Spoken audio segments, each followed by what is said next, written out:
motor racing was conceived at the turn of the century to exploit and enjoy speed. In its early days, this simple aim was enough to thrill the public. But soon, accidents, incidents and the introduction of closed circuits added a new dramatic dimension to this noble sport, and it became a modern version of the Roman games.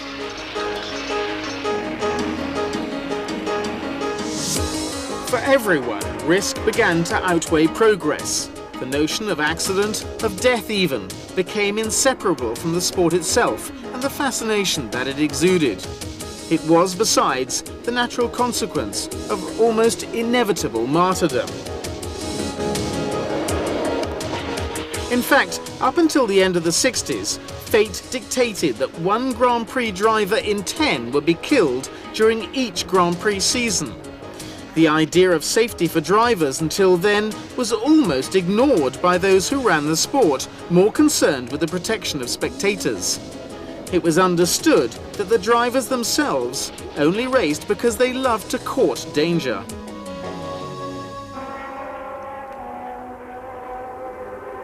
But while Grand Prix cars became more and more powerful, the circuits themselves remained unchanged, and accidents became more and more serious and frequent. So, under the leadership of three-times world champion Jackie Stewart, drivers started a campaign to force circuit owners to build their tracks and runoff areas in a way which would minimize the consequences of accidents. I suppose my big interest came when I had an accident at Spa-Francorchamps in 1966, which showed up a tremendous lack of awareness for safety. Because of the poor facilities, I could have lost my life because of bad medical attention at the track, because of bad safety facilities, etc. At that time, the tracks were terribly dangerous. There were no barriers.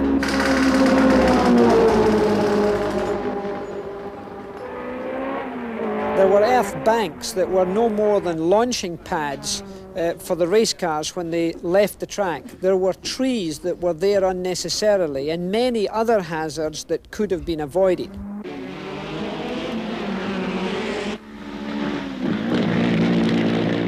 Certainly the most difficult to influence to begin with were the racetracks themselves and the organisers. They simply did not want to spend money, and they felt that if you were a racing driver, you were a sort of gladiator figure who was paid to take risks.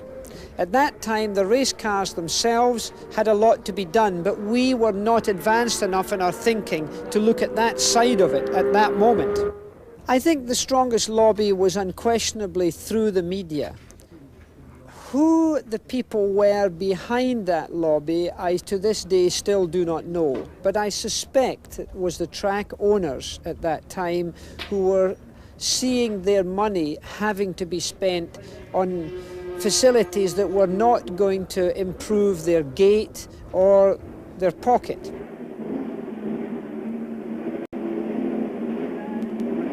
The biggest help really were the top line drivers who were prepared to assist, who were prepared to stand with me.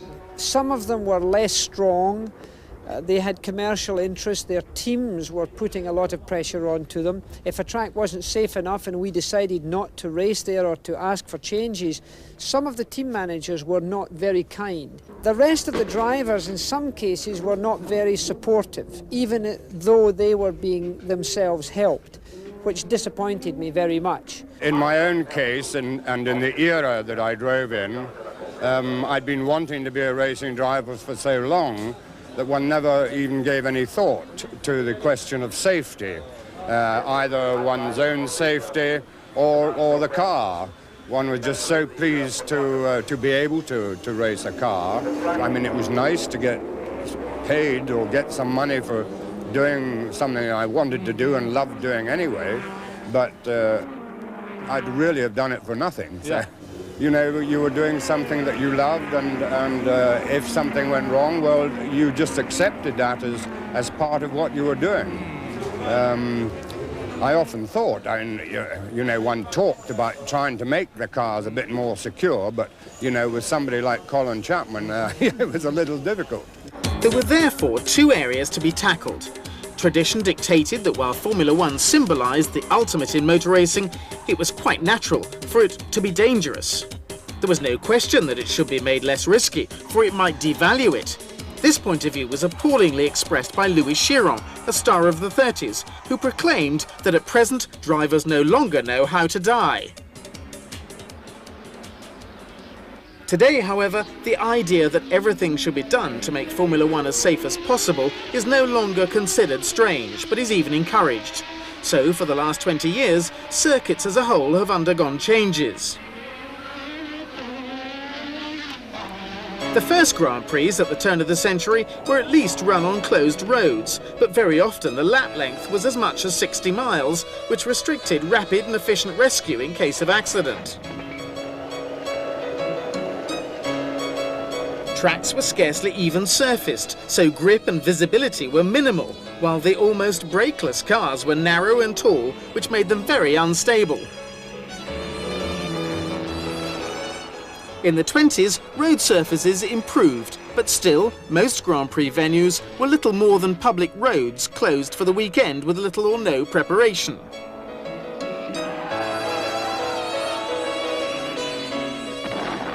Finally, however, circuits specifically designed and built for motor racing began to appear. For a long time, the Nürburgring in West Germany was considered the perfect example. 13.5 miles of twisting, curving road, winding through the Eifel Mountains, was a majestic test of men and machines, worthy of this grandiose sport, the ultimate way to separate the men from the boys. But majestic as it may have been, this circuit of circuits was boycotted in 1970 when the drivers considered it outdated and unsuitable for modern Formula One cars. Revised at great cost, it was again the venue for the German Grand Prix until 1976. But that year, world champion Niki Lauda almost lost his life. It was only the brave actions of 3 of his colleagues, making up for the lack of official help, which saved him. That was the end of the Nürburgring, since replaced by Hockenheim, much less majestic, but with facilities which met modern safety criteria. However, these facilities, while being able to reduce the consequences of an accident, could not prevent them. So it was that during the 1982 German Grand Prix, Didier Pironi was a victim of a terrible accident with Alain Prost. C'était absolument épouvantable. Je me rappelle très bien, bon, il m'a percuté par l'arrière droit à pleine vitesse. Il est monté, je sais pas, minimum à 4-5 mètres, complètement droit comme ça, et il s'est ralenti par l'air. Il a d'abord touché l'arrière et après bien entendu l'avant. In the rain, the wide open wheels of Formula One cars reduce grip and visibility to zero. The driver is virtually blind when following another car. Prost's own accident on the pit straight during the 1985 Portuguese Grand Prix is a prime example of the problem. J'étais derrière Elio De Angelis. Dans ces cas-là, il y a les marques des roues, donc il vaut mieux rester dans les marques des roues. J'ai peut-être été un petit peu plus à droite ou à gauche, je ne sais pas exactement ce qui s'est passé, mais je suis parti en aquaplaning. What then are the safety measures demanded for a modern circuit? First of all, it should be no longer than 3.5 miles in length for speed of rescue in case of an accident. Runoff areas should be wide and level, bordered by either barriers or concrete walls which are lined by piles of old tyres or fencing where a frontal impact is likely. Soft sand can slow an errant car, while corners should be lined by curbing or rumble strips, slightly angled so that they don't launch a car into overturning. However, it isn't always possible to make a street circuit such as Monaco entirely safe, but a modern track will often prove the worth of these measures.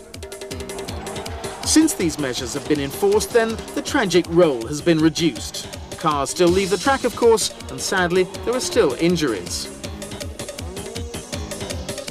But fatalities are happily rarer than ever.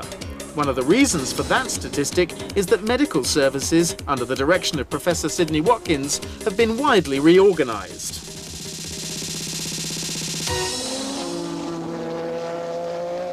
Enormous progress has been made because what has happened in the last 10 years has been the evolution at all of the circuits to which Formula One goes of modern medical centres with modern equipment up to the standard of the intensive care unit that you would find in the best hospitals throughout the world.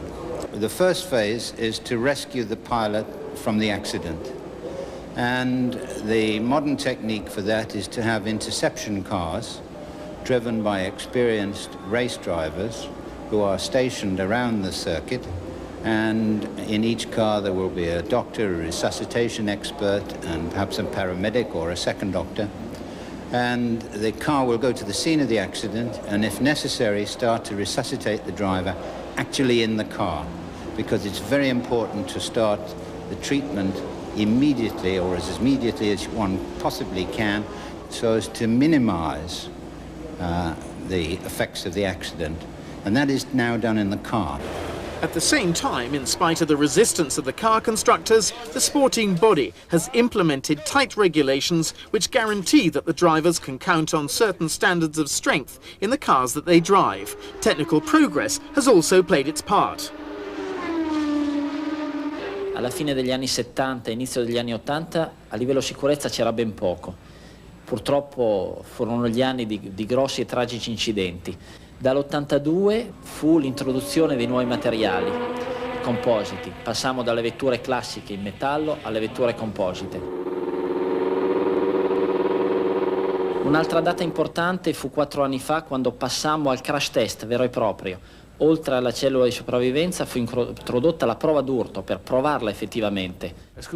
What was the principle of the survival cell?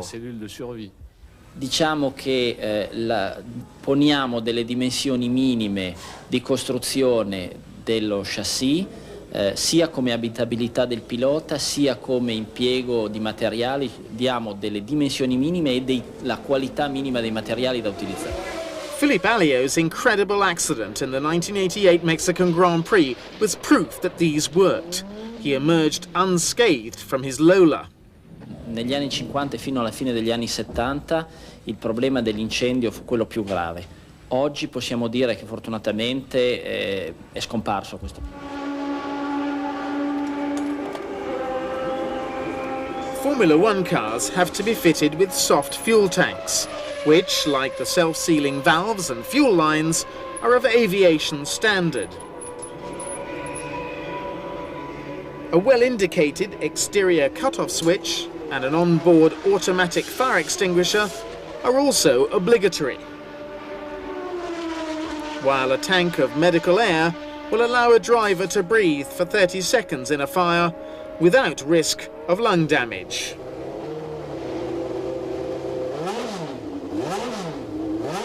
In order to win, the constructors sometimes play the role of sorcerer's apprentice. It can't be much fun constantly striving against such tendencies. È difficile dirlo perché entrano in gioco altri elementi, circuiti, piloti.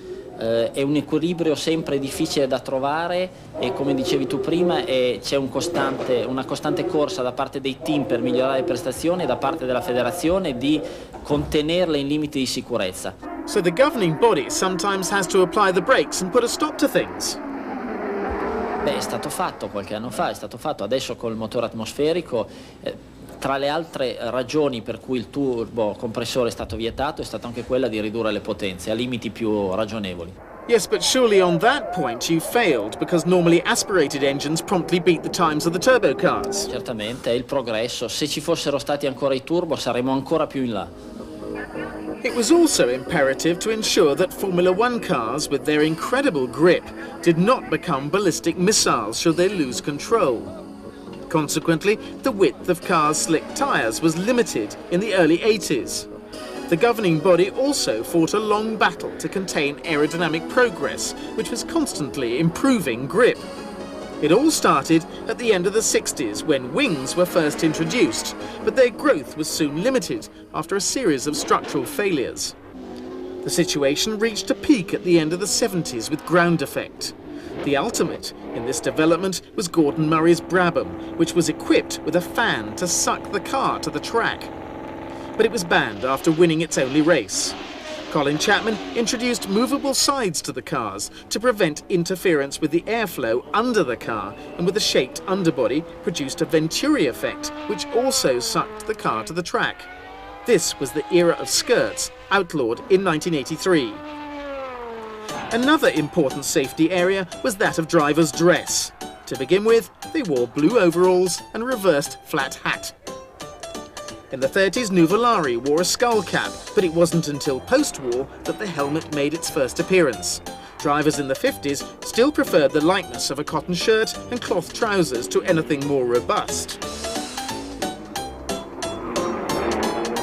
Helmets that covered drivers' ears appeared in the 60s, and at the same time they began to wear underwear and overalls made of fireproof materials. The governing body encouraged this by creating manufacturing standards, and these spread to helmets, while gloves and boots were also made in fireproof materials. This was how drivers fought their fear of fire, the scourge of the 70s. At the same time, circuits became better equipped, and in the 80s, the problem of safety was largely overcome. Many of the tracks have become very safe, but the drivers have become very dangerous.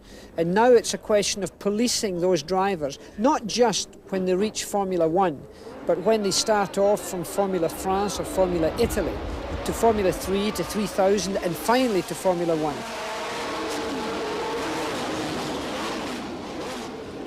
The driving behaviour, as I see it today, is extremely poor, and that's a human problem. Obviously, it is hard to protect the drivers from one another. But one area in which improvements could be made was at the start, the most dangerous part of the race, when the cars are still closely grouped. The principle of placing cars according to their speed in practice was adopted in 1933, the grid system, utilised in order to limit overtaking when the field was still closely bunched.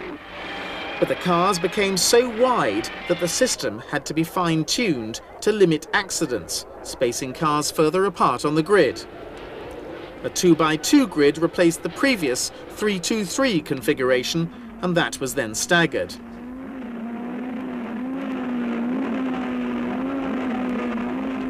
But now there was considerable distance between first and last on the grid. It was also necessary to replace the traditional dropping of the national flag with a system of traffic lights. Strange perhaps, but more visible, and now operated by a professional starter used to the tension and problems of Grand Prix starts. This was an attempt to prevent any repeat of accidents such as that at the start of the 1981 Belgian Grand Prix, when Siegfried Stoer ran into a mechanic from his own team who was trying to start his teammate's engine when the start was given.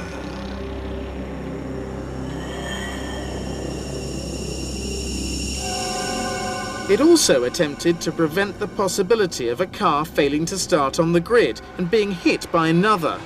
This was tragically illustrated at the start of the 1982 Canadian Grand Prix when Riccardo Paletti hit Didier Pironi's stationary Ferrari at 120 mph.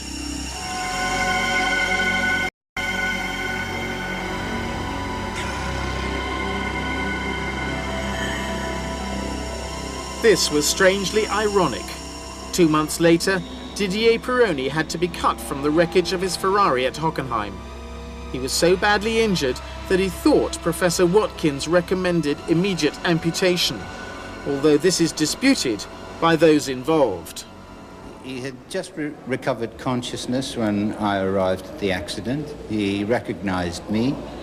There was already some interception cars there with doctors aboard from the rescue organization at Hockenheim, and they had started to resuscitate his blood pressure by setting up intravenous transfusions. His legs were very badly damaged, and once we had his blood pressure under good control, then we were able to take the remains of the car apart so that he could be removed from the car without adding any damage to his legs. We brought the helicopter actually to the site of the accident So when Mr. Pironi was removed from the car, he went straight into the helicopter and I took him to Heidelberg University Hospital. Later, at his own request, Didier was moved to the Choisy Clinic in Paris, in the care of Professor Letournel, the orthopedic surgeon nicknamed the surgeon with hands of gold. Le problème de l'urgence de sa jambe avait été réglé à Heidelberg et il fallait essayer de lui récupérer sa fonction. Et malheureusement, il avait des dégâts cutanés et des dégâts osseux extrêmement étendus au niveau de la jambe droite, de telle sorte que nous avons été obligés de réaliser ça étape par étape, et cela a demandé de plusieurs mois et de nombreuses interventions. What sort of men face up to this extraordinary suffering? Vous pouvez dire quel genre d'homme c'est face à la souffrance? Je crois que face à la souffrance, il se comporte comme tous les autres, il ne l'aime pas. Et Didier n'aimait pas plus la souffrance que les autres.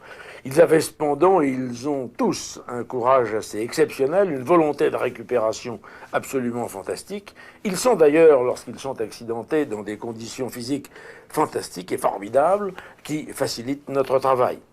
Mais la douleur, eh bien, non, ils sont comme les autres. Didier spent many months at Choisy. It was a tough time, punctuated by more than 20 operations under general anesthetic. La première chose qu'il m'a demandé, c'était si je pensais qu'il pourrait un jour remonter dans une voiture de Formule 1. Et je lui ai dit que c'était très vraisemblable, et je le pensais très sincèrement. Je crois que mon devoir de traumatologue, c'est aux pilotes de Formule 1, comme à tous les autres accidentés, de redonner aux blessés les possibilités d'effectuer ce qu'ils effectuaient auparavant. Et aux pilotes de Formule 1, de remonter dans une voiture. D'ailleurs, Didier, lorsqu'il nous a laissés, était à la veille de remonter dans une voiture de Formule 1, ce qui était pour lui et pour moi une immense joie. Absolument, c'est ma principale motivation. Je veux dire, quand je fais de la rééducation tous les jours, quand j'essaie tous les jours de plier mon pied droit à droite à gauche, de l'enfoncer devant en arrière, c'est en pensant à une pédale d'accélérateur et une pédale de frein. Et quand je bouge mon pied gauche, c'est en pensant à une pédale d'embrayage. Donc c'est ma principale motivation de guérison, c'est sûr. Injured in August 1982, it wasn't until 4 years later that Didier drove a Formula One car again. Gérard Larousse, who was there, was very impressed with his determination. Il faisait très attention à ce qu'on ne voit pas le handicap qu'il avait, je me souviens. Et quand il s'est glissé dans la voiture, c'est certain que dans sa tête, ça devait tourner à 100 à l'heure.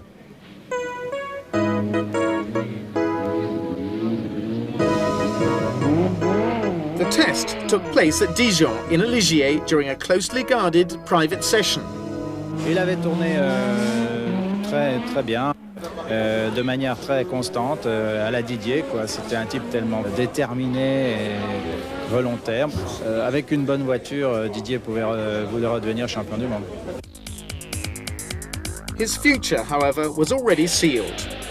We use his recovery as an example of safety in Formula One racing, but it never reached its logical conclusion. 4 years later, Didier was killed driving Colibri, a powerful offshore powerboat. In his impatience to get back into Formula One, Didier had instead opted for an aquatic version. It was ironic and cruel that it should have killed him.